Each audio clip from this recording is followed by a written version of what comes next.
Your Excellency, after becoming the president, you chose India for the first foreign visit. Now, India and Myanmar share civilizational, cultural ties. How significant is this relationship between India and Myanmar for you? ကျွန်တော်ပထမလာဖို့အစီအစဉ်ကတော့အိန္ဒိယနိုင်ငံဦးစီးဆောင်ရွက်မဲ့ပြည်ပဆိုင်ရာ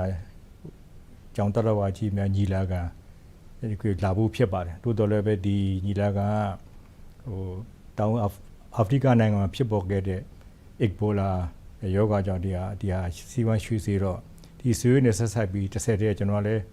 အိန္ဒိယနိုင်ငံကိုမရောက်တာလည်းကြာပါပြီ2019ခုနှစ်ကျွန်တော်ဆုံးရောက်ခဲ့တာဖြစ်ပါတယ်ဒါကြောင့်ကျွန်တော်ကအိန္ဒိယနိုင်ငံဒီအစည်းအဝေးတည်ရင်လည်း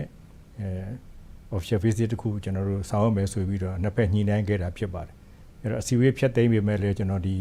တရားဝင်ချီခီလာဖို့အစီအစဉ်တော့မဖြတ်သိမ်းမဲနဲ့အိန္ဒိယနိုင်ငံကိုလာခဲ့ခြင်းဖြစ်ပါတယ်အိန္ဒိယနိုင်ငံကကျွန်တော်တို့နိုင်ငံမြန်မာနိုင်ငံနဲ့ချီတမန်ကြောင်းရှည်လျတဲ့ချီရင်းဆက်ဆံရေးရှိခဲ့တဲ့နိုင်ငံဖြစ်ပါတယ်ဒီနှစ်ဖက်ပြည်သူတွေနောက်နိုင်ငံအစိုးရတွေစသဖြင့်ဒီလိုတွေဆက်ဆံမှုတွေအများကြီးရှိပါတယ်ကျွန်တော်ကိုယ်တိုင်ပင်လင်